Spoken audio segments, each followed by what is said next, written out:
Pai, nós, ainda na Tua presença, queremos adorar ao Senhor por aquilo que o Senhor ainda falará aos nossos corações. Abra o nosso entendimento e os nossos olhos para compreender aquilo que o Senhor tem para falar, ó Pai, a cada um dos que estão presentes. Me use como instrumento nas Tuas mãos. Não permita, ó Deus, que palavras vindas de mim possam ser ditas, apenas que forem direcionadas pelo Teu Espírito. E que o Senhor tenha liberdade para falar de forma pessoal e particular com cada um. Nós agradecemos e louvamos o Teu nome, em nome de Jesus. Amém. Apocalipse capítulo 10, versículo 1. Então vi outro anjo poderoso que descia dos céus. Ele estava envolto numa nuvem e havia um arco-íris acima de sua cabeça.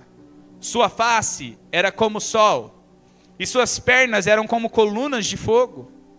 Ele segurava um livrinho que estava aberto em sua mão, colocou o pé direito sobre o mar, o pé esquerdo sobre a terra, e deu um alto brado como um rugido de um leão. Quando ele bradou, os 7 trovões falaram. Logo que os 7 trovões falaram, eu estava prestes a escrever, mas ouvi uma voz do céu que disse: sele o que disseram os 7 trovões, mas não escreva. Então o anjo que eu tinha visto de pé sobre o mar e sobre a terra, levantou a mão direita para o céu e jurou por aquele que vive para todo sempre, que criou os céus e tudo que neles há, a terra e tudo que nela há, e o mar e o que nele há, dizendo: não haverá mais demora. Mas nos dias em que o 7º anjo estiver para tocar sua trombeta, vai cumprir-se o mistério de Deus, como ele anunciou aos seus servos, os profetas. Depois falou comigo mais uma vez a voz que eu tinha ouvido falar dos céus: vá, pegue o livro aberto que está na mão do anjo que se encontra em pé sobre o mar e sobre a terra. Assim me aproximei do anjo e lhe pedi que me desse o livrinho. Ele me disse: pegue-o e comam. Ele será amargo em seu estômago, mas em sua boca será doce como mel. Peguei o livro da mão do anjo e o comi. Ele me pareceu doce como mel em minha boca, mas ao comê-lo senti que o meu estômago ficou amargo. Então me foi dito: é preciso que você profetize de novo acerca de muitos povos, nações, línguas e reis. Amém. Pela leitura. Amados, o livro de Apocalipse nós já temos estudado, nós já temos visto que é um livro que declara aquilo que ainda há de vir. Mas não é para trazer terror, e eu vou repetir isso constantemente, nem medo para o crente, para a igreja de Jesus, mas trazer fidelidade e encorajamento. O livro foi escrito para 7 igrejas da Ásia. Nós vimos no capítulo 2 e no capítulo 3. Mas a ideia do livro é mostrar à igreja que no fim Jesus vence. E que o período em que nós vivemos, tribulação, e o Apocalipse fala da grande tribulação, é para permitir que a gente fique fiel a Ele durante todo o período, independente das circunstâncias que nós estamos vivendo. Então, é um momento de encorajamento.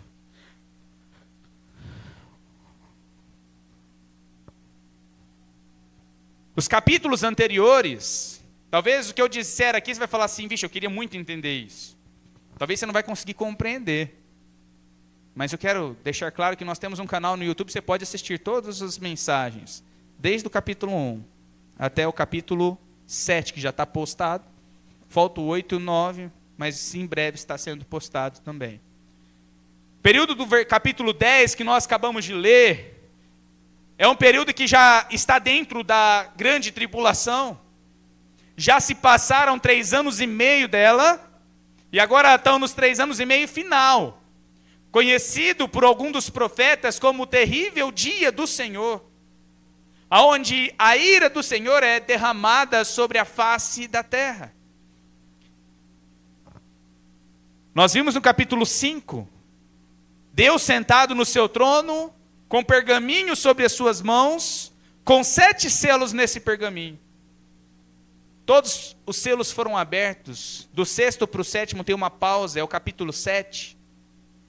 E nós vemos as 144 mil testemunhas de Israel sendo selados e a igreja sendo arrebatada.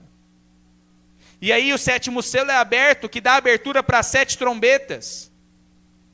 Cada trombeta já foi tocada até a 6ª trombeta. E por incrível que pareça, da 6ª trombeta para a 7ª também agora tem um intervalo. E o capítulo 10 e o capítulo 11 é esse intervalo da 7ª trombeta. É impressionante como o selo e as trombetas praticamente são idênticos dentro do livro de Apocalipse. Mas é porque tem algo para tratar. Nós chegamos nesse momento, nesse período, dos 3 anos e meio finais, e vamos ver testemunhos importantes no período em que a igreja não está presente na terra. O testemunho de um anjo forte e todo-poderoso, que é o que nós estamos vendo. Depois, ainda no capítulo 11, as testemunhas especiais e a testemunha dos anciãos dos céus, capítulo 11. Provavelmente semana que vem nós veremos isso. Agora, prestem atenção no texto. Um anjo poderoso, João que está escrevendo o livro, ele vê um anjo todo poderoso que descia dos céus numa nuvem. E que tinha um arco-íris sobre a sua cabeça. É impressionante quando a gente vê a nuvem no Antigo Testamento. Lembra? Para nós compreendermos o Apocalipse, nós vamos conhecer o Antigo Testamento. A nuvem, da mesma forma que Jesus ascendeu aos céus, ele desapareceu sobre uma nuvem. E nós o veremos também descendo sobre uma nuvem. Quando Moisés subiu no Monte Sinai para receber as tábuas da lei, o cume do monte foi coberto por uma nuvem. Quando o templo do Senhor terminou de ficar pronto, uma fumaça rondava, parecia uma fumaça, mas era uma nuvem, pousando sobre o templo do Senhor quando estava próximo. Irmãos, a nuvem representa a glória do Senhor. Esse anjo todo-poderoso, pelas características que nos é dada, é o próprio Jesus Cristo. A sua face era como o sol. Quando a gente vai em Apocalipse capítulo 1, e Jesus se apresenta no livro, ele fala que o seu rosto brilhava como um sol. As pernas desse anjo poderoso são 2 colunas de fogo. E quando nós olhamos para o Antigo Testamento, o povo de Israel sendo liberto da escravidão do Egito, uma coluna de fogo seguia eles na parte da noite para proteger eles do frio no deserto, representando o próprio Cristo, a proteção de Jesus.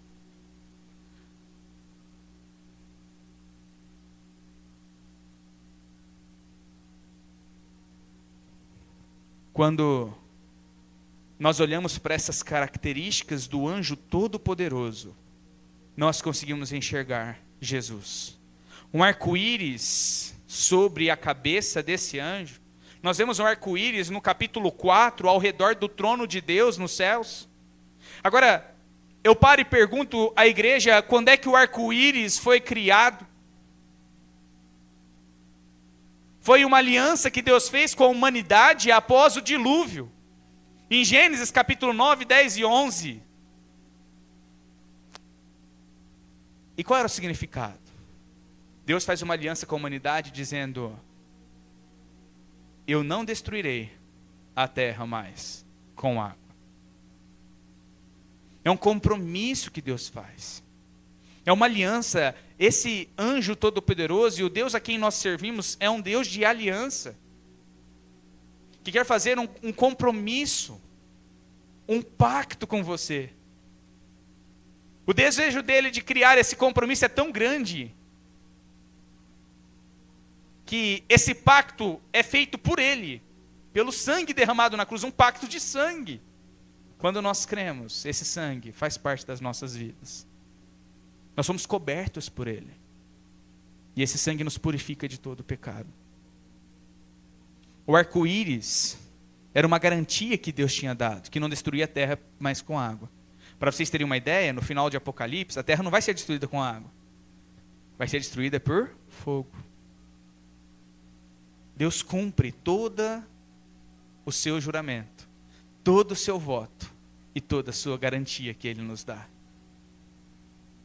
Abacuque capítulo 3, versículo 2, nos diz: Senhor, ouvi falar a tua fama, temo diante dos teus atos, Senhor. Realiza de novo em nossa época as mesmas obras, faze-as conhecidas em nosso tempo. Em tua ira, lembra-te da misericórdia. O arco-íris é para lembrar da misericórdia de Deus. Todo mundo conhecido daquela época encheu-se de água, mas Deus teve misericórdia de 8 vidas. Então, até no momento da ira do Senhor, a misericórdia do Senhor aparece. E o arco-íris nos recorda tudo isso. Em várias ocasiões, Deus é conhecido no Antigo Testamento, Jesus é apresentado como o anjo do Senhor. Um anjo do Senhor que é o quarto homem na fornalha ardente. Ele é reconhecido em vários textos. Eu não vou ficar citando, senão a gente fica muito tempo, perdendo muito tempo, para mostrar as características que esse anjo, a qual João vê, é o próprio Jesus. Agora, o que me chama a atenção são as duas pernas, irmãos. Eu acho isso impressionante. Irmãos, quando você vai ler um texto bíblico, você precisa tentar visualizar isso. Imagina um anjo gigante, com o pé direito na água e o pé esquerdo sobre a terra, como colunas de fogo. Agora, por que sobre a água e sobre a terra? Autoridade. Aquele que tem autoridade sobre a terra e sobre o mar. Quando a gente lembra de Jesus, aquele que andou sobre o mar, mostrando autoridade. É Ele quem criou todas as coisas. Ele tem autoridade sobre a terra. Tudo foi criado por Ele e para Ele. Então, esse anjo, que é representado em Apocalipse capítulo 10, é o próprio Cristo, pelas características que nos foi dado. Agora, ele segurava um livrinho sobre a sua mão. Esse livrinho, alguns teólogos acreditam que era o pergaminho que estava nas mãos de Deus. Outros acreditam que é um outro livrinho.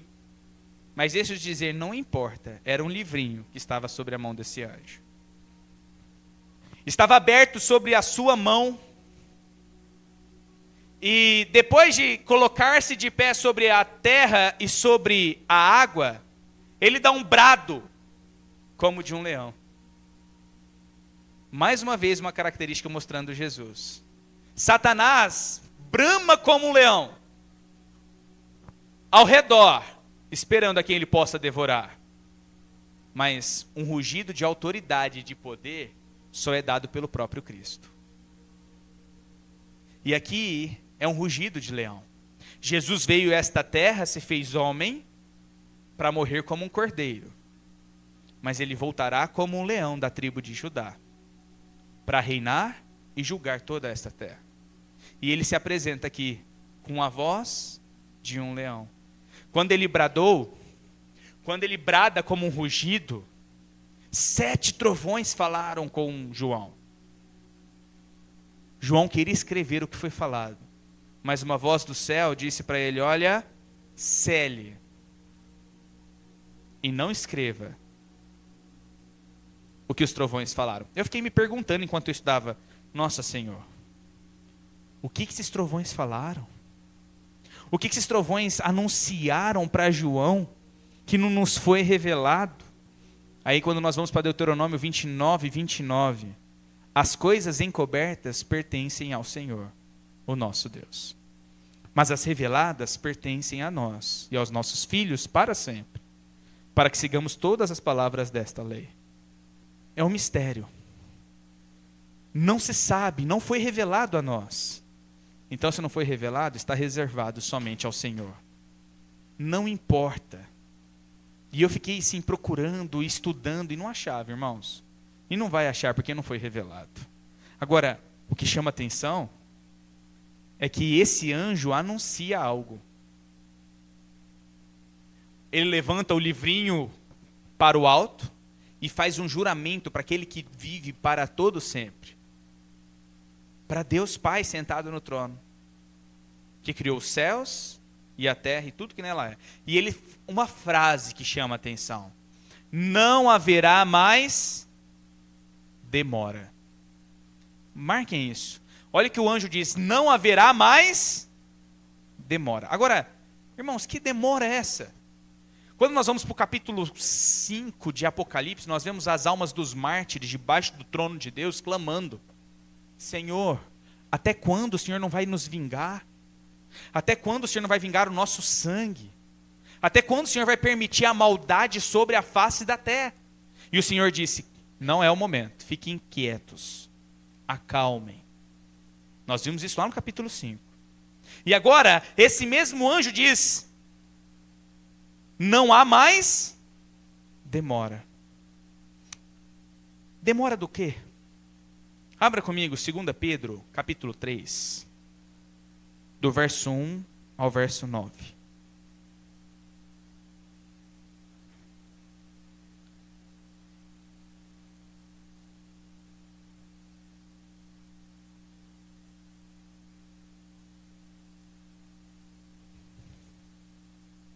A palavra demora indica que Deus vem adiando os seus julgamentos para que os pecadores tenham oportunidade de se arrepender. Olha o que diz, 2 Pedro, capítulo 3, verso 1 ao verso 9. Amados, esta é agora a segunda carta que lhes escrevo.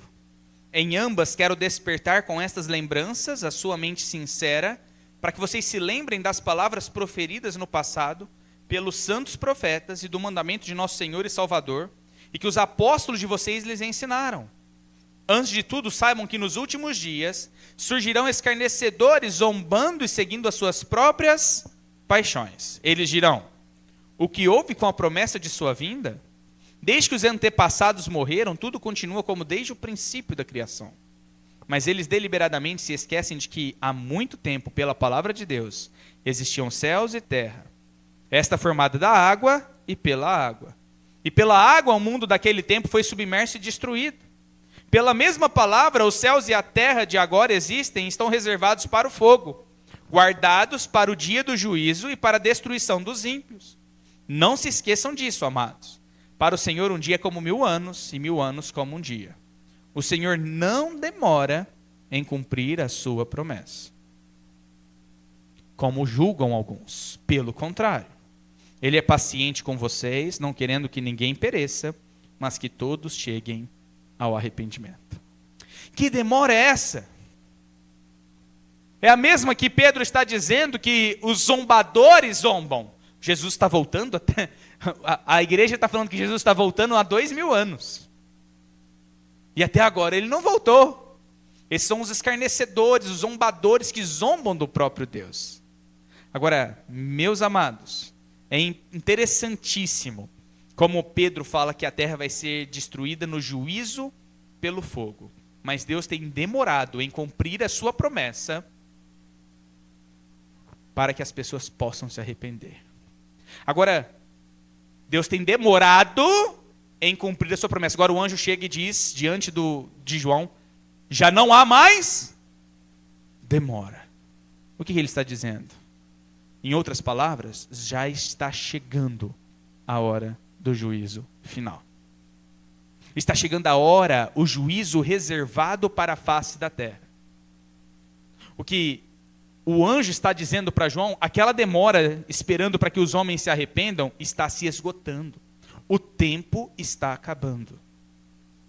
O tempo para receber o fogo sobre a humanidade está se findando. Então já não há mais demora. O anjo mesmo fala que está sobre a terra. Agora, o mistério de Deus,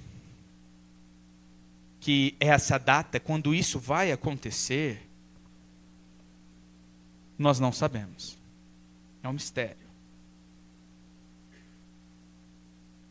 Agora, existem sinais que Mateus 24 nos apresentam e que dá a mesma anunciação do que o anjo colocou.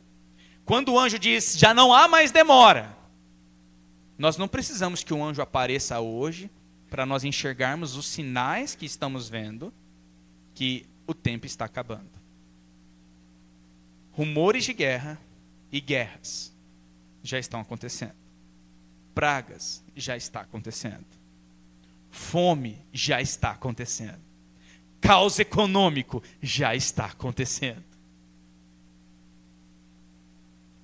Em outras palavras, o que os sinais nos declaram é: já não há mais demora.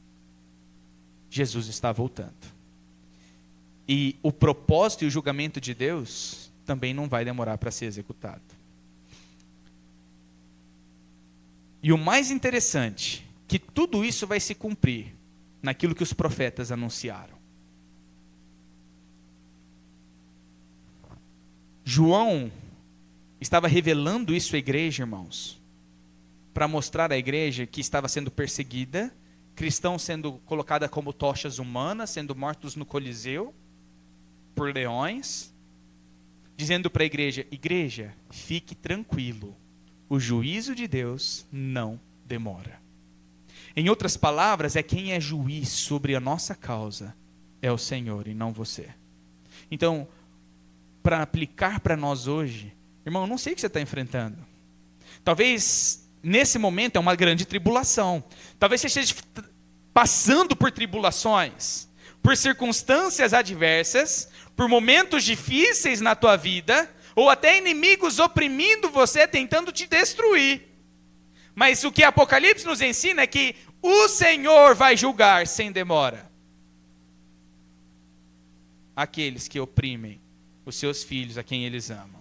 Então, essa palavra de que o Senhor vai julgar sem demora, apresenta que o juiz vai completar o julgamento, vai dar a sentença final para a maldade que está sobre a face da terra.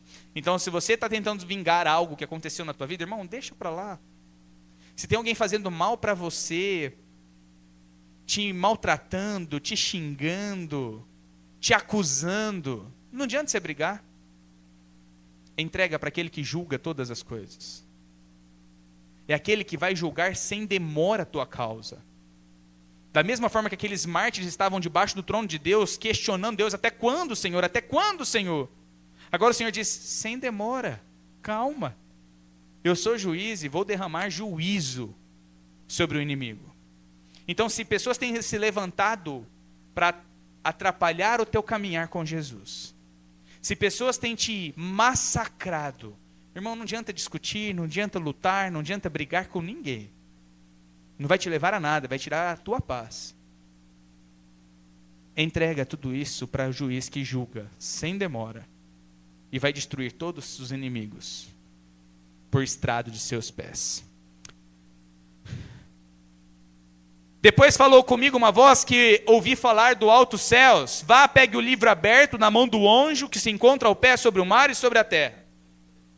João se aproximou desse anjo todo-poderoso, o próprio Cristo, e a ordem que foi dada: pegue desse livro, coma ele. Coma esse livro.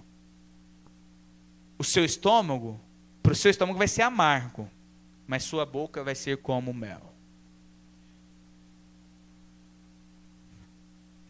Eu sempre esqueço de falar o título da mensagem, né? O amargo doce da vida. Mas chega em algum momento da mensagem que eu lembro que eu tenho que falar o título, né? O amargo doce da vida. Esse livrinho é o que chama atenção no capítulo 10. Para nós hoje, como conseguimos aplicar ele na nossa vida. Amados, esse livrinho, quando João come, realmente ele fala: é doce como mel, mas ele é amargo no meu estômago. Amados, o que representa esse livrinho é a própria palavra de Deus. É o próprio evangelho sendo dado a João. É a palavra a qual deve ser internizada no ser humano. A gente não pode apenas ouvir. A palavra de Deus precisa ser comida, precisa ser digerida. O próprio Jesus Cristo é conhecido no Novo Testamento como o pão da vida, como a água viva. Comam, tomam dele. Então, essa representatividade de João pegando o livrinho e comendo sobre a sua boca é dizendo: irmãos, não adianta você ouvir a palavra, você precisa comer ela. Você precisa aplicar ela no seu ser, trazer ela para a tua realidade. Em outras situações, quando a gente vai trabalhar sobre oratória, exegese bíblica ou qualquer outra coisa, a gente fala, não adianta a gente ensinar as Escrituras se nós não aplicarmos ela para o momento contemporâneo que nós estamos. Então, o que João está dizendo, não adianta você conhecer as Escrituras se você não come ela. Se você não pega aquilo que você ouviu ou que você leu e coloca ela dentro de você. Agora, se o livrinho é a palavra e foi comida por João, ele trouxe algo para João que também traz para nós hoje. O Salmo 119 vai nos falar praticamente de toda a palavra, toda a Bíblia. E numa das partes ele fala assim, quão maravilhoso é doce como mel ao meu paladar. A palavra, os mandamentos do Senhor. Agora, meus amados, a palavra do Senhor, quando ela é ouvida, ela é saborosa. Ela é gostosa de se ouvir. A palavra de Deus, quando é anunciada, ela é informada, é maravilhoso. Eu adoro a Bíblia, eu gosto muito dela. Principalmente quando eu entendo ela, né? Então ela é doce na nossa boca.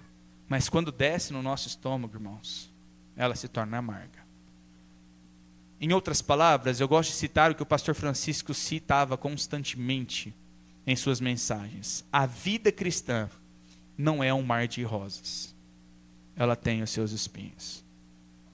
E o amargo no estômago de João representa os espinhos da vida cristã.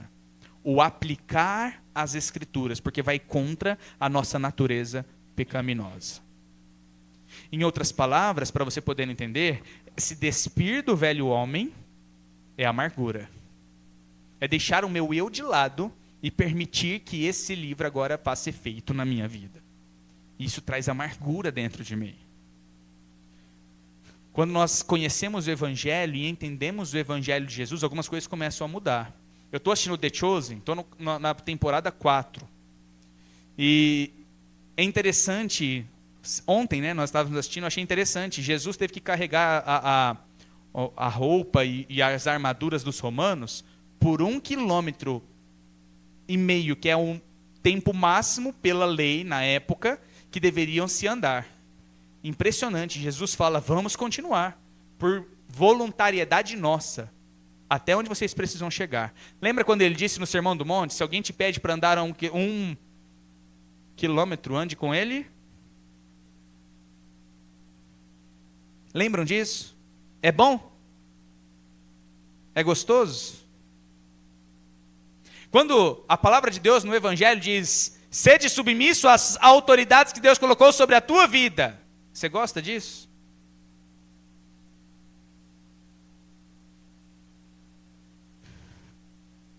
Não ireis, não sejam iracundos uns com os outros. E aí você chega dentro de casa, a tua mulher te tira do sério. Ou teu homem tira do sério, né? Porque minha esposa vive me chamando a atenção, né? Por que você só fala que nós tiramos vocês do sério? E não o inverso, né? É gostoso? A gente viver Cristo. Não é amargo muitas vezes para a nossa própria alma, para o nosso próprio desejo, para a nossa própria vontade? O corrigir um filho quando ele desobedece não é amargo? Não é necessário? Amados, amar o meu inimigo, orar por aqueles que me perseguem, é doce? É amargo. Então, quando nós internizamos o Evangelho dentro de nós, no início, quando a gente ouve, é doce. Mas quando nós internizamos ele dentro de nós, irmãos, traz algo amargo. Porque a nossa natureza pecaminosa vai contra tudo aquilo que a palavra de Deus diz. E é por isso que nós somos livres em Cristo, em conseguir decidir viver esse livro ou vomitá-lo. Então existem momentos na nossa vida que esse livro precisa estar dentro de nós. Esse livrinho que João come, irmãos, que representa a própria palavra de Deus, nada mais é do que a aplicabilidade daquilo que você já conhece das Escrituras no seu dia a dia. Por isso que o salmista diz: é nessa lei que eu medito dia e noite. Porque se em algum momento você deixar de comer esse livro, volta tudo que era antes. Então, a ideia desse livro ser comido nada mais é do que nós pegarmos a palavra, mastigarmos ela e digerirmos. Digerir a ponto de aplicar, de trazer prática daquilo que a palavra de Deus nos diz. Numa confusão, minha esposa gosta muito dessa frase, né? Eu sou mais difícil nisso. Viver em paz com todos os homens. Às vezes minha esposa leva a consequência, a penalidade para viver em paz. É bom isso, irmãos? Nossa, isso para mim é péssimo. Eu às vezes erro nisso. Então, é amargo. A vida cristã, irmãos, tem muitos espinhos. A palavra de Deus nos diz que no mundo teremos aflições. Agora, existem mensagens bíblicas aí fora, ou coachings cristãos, que dizem: venham a Cristo e os seus problemas serão resolvidos. Irmãos, é uma pura mentira.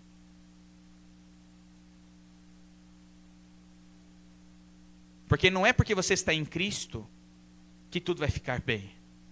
Vai ficar bem na eternidade, mas você vai ficar doente, você vai perder coisas, vai passar por espinhos, vai sofrer. Vai sofrer, irmãos, porque o próprio Cristo sofreu. Mas passaremos por tudo isso com paz, alegria, e não estaremos sozinhos, que é o que Jesus nos garante. Ainda que eu ande pelo vale da sombra da morte, tu estás comigo. Então, a ideia da vida cristã não é viver, meus problemas todos foram solucionados. Não. O seu maior problema foi solucionado, o pecado, quando você crê em Jesus. E o seu selo para você ir para a eternidade com Cristo, resolvido. Mas enquanto estivermos vivendo nesse mundo caído, nesse mundo pecaminoso, teremos aflições. O próprio Jesus nos fala isso, mas o próprio Cristo também nos orienta. Tem de bom ânimo. Por quê? Eu venci o mundo. O livro de Apocalipse traz isso, irmãos. O livro de Apocalipse mostra Jesus vencendo o mundo. Então, pode passar por grande tribulação, pode passar por grande adversidade, pode passar por grandes tristezas na vida cristã. Mas Jesus venceu esse mundo. E é isso que Apocalipse traz para a gente. É esperança, é encorajamento. É olhar para a vida cristã, não com uma perspectiva terrena, mas uma perspectiva eterna, uma perspectiva vindoura. É por isso que eu quero buscar e cada vez mais a pessoa de Jesus na minha vida. Porque eu sei que lá na frente, o sofrimento que eu estou hoje não se compara à glória que há de vir naquele que venceu esse mundo e que morreu por mim na cruz, que é Jesus. Então, estou sofrendo agora? Estou. Alguns irmãos estiveram lá em casa essa semana. E eu disse, estou sofrendo. Eles sabem, nós conversamos. Alguns também estão sofrendo. Mas é tão gostoso quando a gente se reúne, porque Cristo começa a trabalhar nos nossos corações e mostrar que lá na frente, e é isso que é a intenção do livro de Apocalipse para a igreja. Irmãos, mesmo que esteja péssimo, internalize a palavra, está amargo, continue. Porque no fim de Apocalipse a gente vê a glória que nos está reservada na vida eterna em Cristo Jesus. Agora, esse livrinho que é comido por João, ele traz um constrangimento. Que o anjo constrange João. Depois de comer esse livro. E é isso que chama atenção no versículo 11. Então me foi dito, é preciso que você profetize de novo acerca de muitos povos, nações e línguas.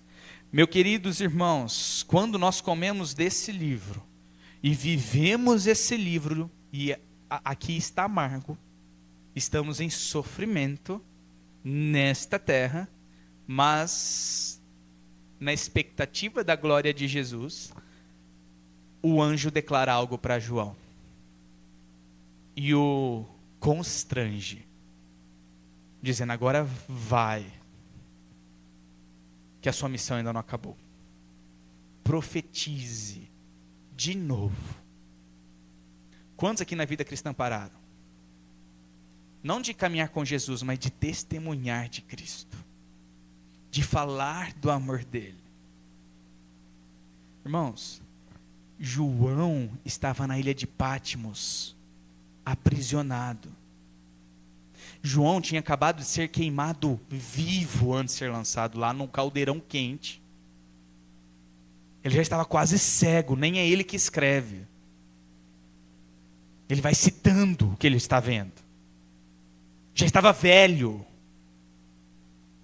E quando a gente vai na história judaica, João depois sai da ilha de Patmos, volta para Éfeso e ainda continua propagando o evangelho de Jesus. E ele morre em Éfeso e não na ilha de Patmos, a qual ele tinha sido lançado para morrer.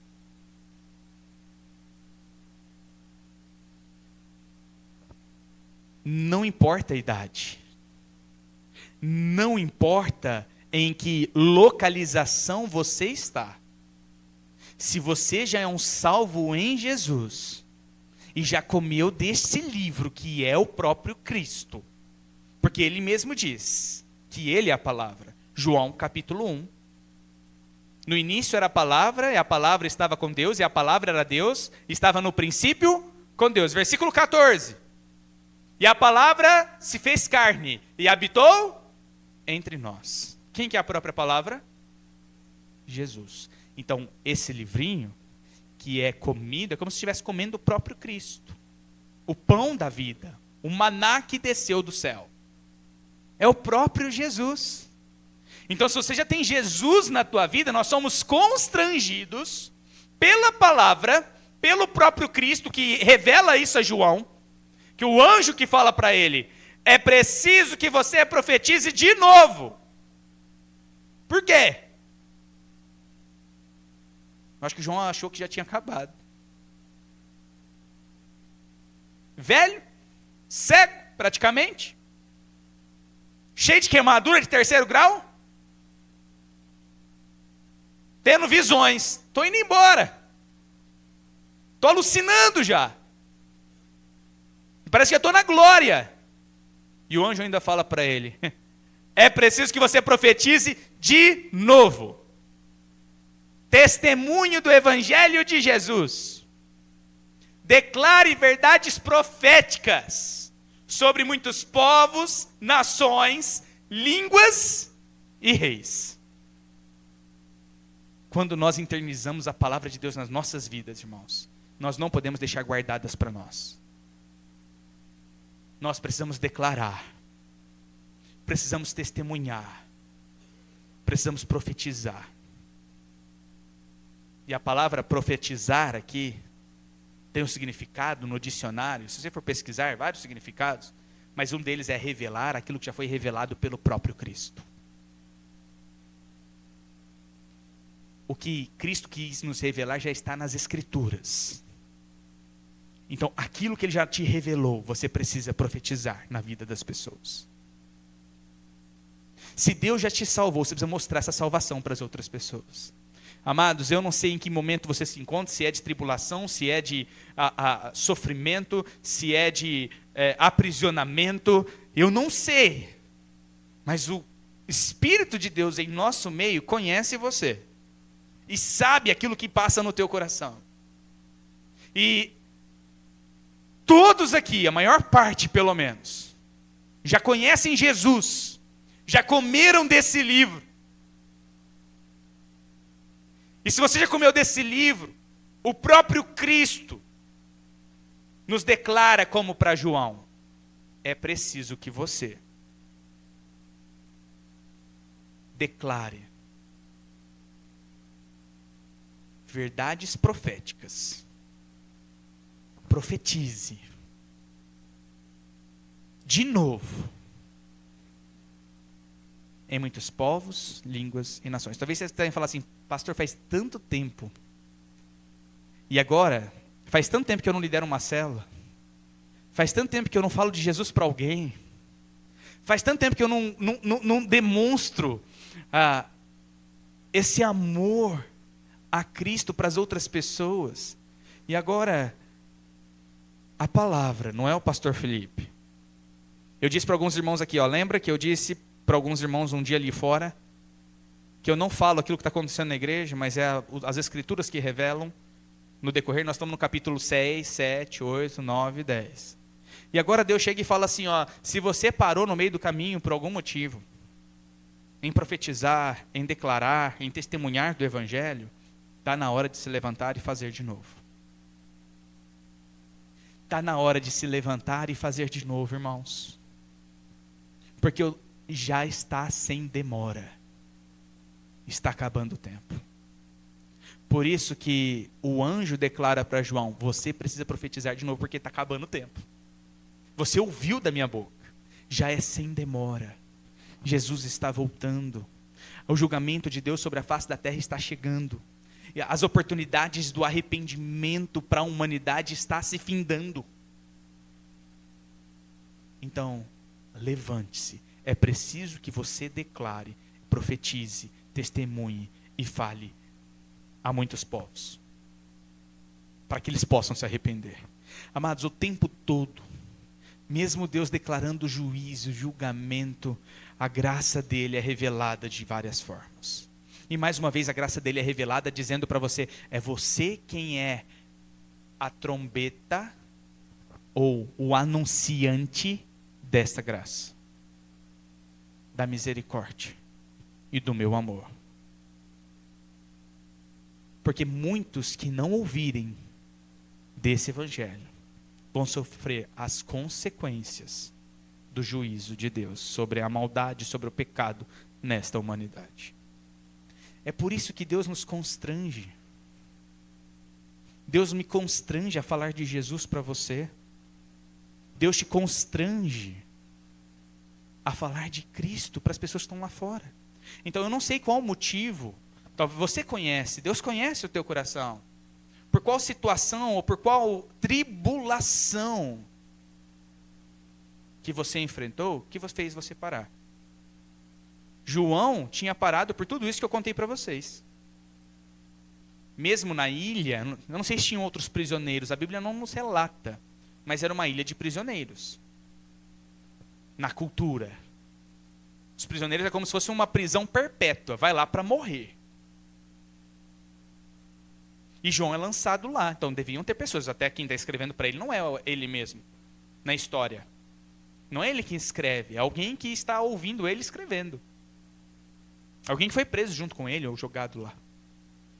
Então, mesmo ele estando passado por todas essas circunstâncias, por todo esse sofrimento que ele passou, o próprio anjo todo-poderoso, Jesus, fala para ele, é preciso que você profetize de novo.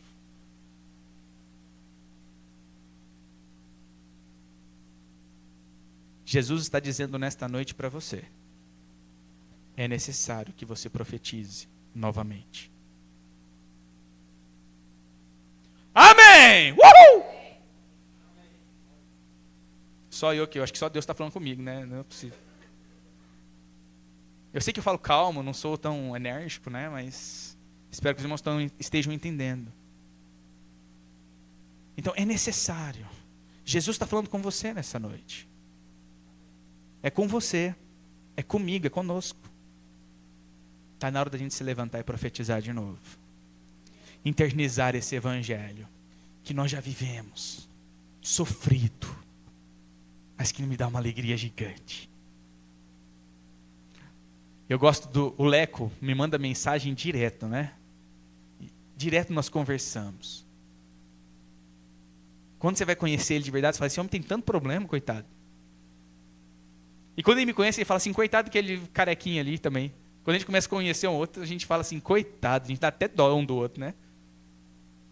Mas um manda mensagem pro outro, dando ânimo, dando alegria, e falando assim, Jesus venceu, nós estamos juntos, pode contar comigo, e isso e aquilo. Eu falo, caramba, nem parece aquele homem sofrido, coitado, que nem eu. Mas isso é a vida cristã, irmãos. Enquanto nós sofremos, enquanto passamos pela grande tribulação das nossas vidas, aqui é a grande tribulação do futuro, mas enquanto nós passamos pela grande tribulação das nossas vidas, Deus ainda declara para nós, profetiza. Está difícil, está querendo parar, está querendo estacionar, dizer, pastor, Deus, não estou aguentando mais. Deus, eu estou cansado. Deus, eu estou tão sofrido que eu não quero mais nada. Eu só não vejo a hora do Senhor voltar e me levar. Tem gente que está desse jeito. É tanto problema. Olha para a caixinha do correio, conta para pagar. Olha para a conta bancária, vermelha. E aqui eu não prego prosperidade financeira, tá? Então, se você veio para ouvir prosperidade financeira, esquece. É prosperidade de vida. Aí você vai trabalhar, patrão te bate. Dá chicotada. Você fala, caramba, o que eu estou fazendo aqui? Deus, me leva logo. Não consigo pagar as contas, não consigo trabalhar. Mas o que o Senhor quer de você não é isso. É que você profetize. É que você testemunhe. É que você busque primeiro o reino dele. Lembra Mateus 6,33? Buscai, pois, primeiro o reino de Deus e a sua justiça. E as demais coisas, Deus cuida. Deus sustenta. Deus controla. Ou dá sabedoria para a gente controlar tudo isso. Então não desanime, irmãos. Não desanimem. No mundo tereis aflições, mas tende ânimo, alegria, prazer, satisfação em testemunhar o reino dos céus. É para esse reino que nós servimos, é para esse reino que nós trabalhamos. É para essa esperança que eu preciso declarar, para que as pessoas que estão piores, ou até melhores do que eu lá fora, precisam viver. Eu sei qual é o meu fim. Eu sei para onde vou. E sei quem eu sou. Em Cristo Jesus. E isso já basta. O próprio Jesus disse para o apóstolo Paulo, né? A minha graça, então tá bom. Eu sei quem eu sou, sei para onde vou.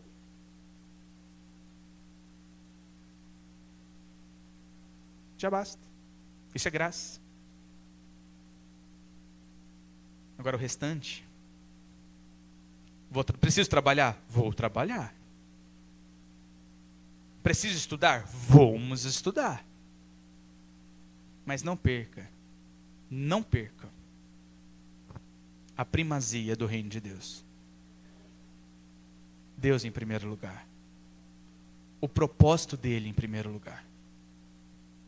Eu sei que eu preciso estudar, eu sei que eu preciso trabalhar, mas eu não posso deixar de profetizar. Porque é para isso que eu fui chamado, é para isso que eu fui escolhido. E o The Chosen trata muito bem isso. Os escolhidos, né, The Chosen. Você foi escolhido. Deus já te deu o livrinho na tua mão. Agora, se você não comeu, precisa comer. Todos os dias. Todos os dias. Todos os dias. Todos os dias. E todos os dias. Não só no domingo, não só hoje. Todo dia. E aí você vai entender o que eu estou dizendo. E você vai entender o que Jesus está querendo falar contigo. Do fundo do coração. O próprio anjo poderoso é Jesus. O livrinho é a palavra. E nós somos como João, chamados a declarar a verdade profética de Deus para que outros recebam esse livrinho na sua boca e ele também possa comer e assim testemunhar do amor de Deus. A vida cristã é amarga. A vida cristã tem momentos bons, tem momentos ruins. Mas a eternidade que me reserva nem se compara às coisas que eu estou vivendo aqui. Lembre-se sempre disso. E o Apocalipse traz isso para a igreja, traz isso para a gente. Jesus venceu, existe um lar reservado para mim, e o que eu tenho aqui vai ficar tudo aqui. Mas existe uma glória em Cristo, a qual eu posso viver e eternizar essa glória hoje aqui. Então, declare, profetize e testemunhe, porque pessoas precisam ouvir desse Jesus. Vamos abaixar as nossas cabeças, fechar os nossos olhos e vamos falar com Deus.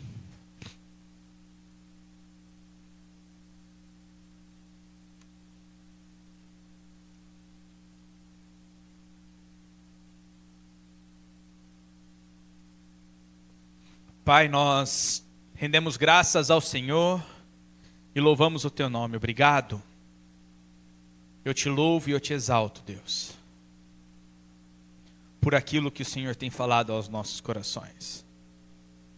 Obrigado pelo encorajamento, pela Tua graça, pela Tua misericórdia sobre as nossas vidas. Louvamos o Teu nome porque Tu és Deus, controla todas as coisas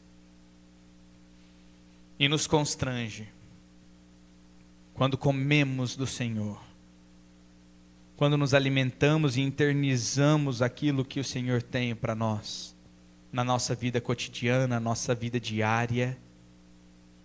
E muitas vezes as aflições desse mundo têm nos feito parar. As dificuldades, as tribulações que nós temos enfrentado nesse mundo caído.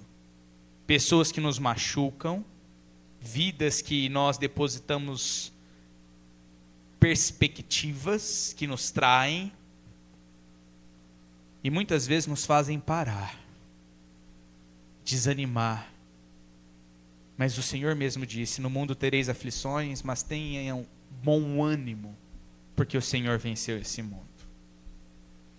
E quando olhamos para as pessoas, me recordo do teu discípulo Judas.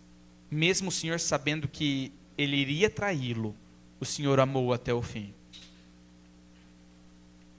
E é isso que nos faz amar pessoas. É isso que faz com que tenhamos ânimo em continuar, mesmo com os machucados que sofremos das pessoas que estão em nossa volta. A maior parte das pessoas aqui presentes, Deus, assim como eu, são machucados por outras pessoas, por palavras ditas, por opressões, por imposições. Mas quem é o meu Senhor é Jesus.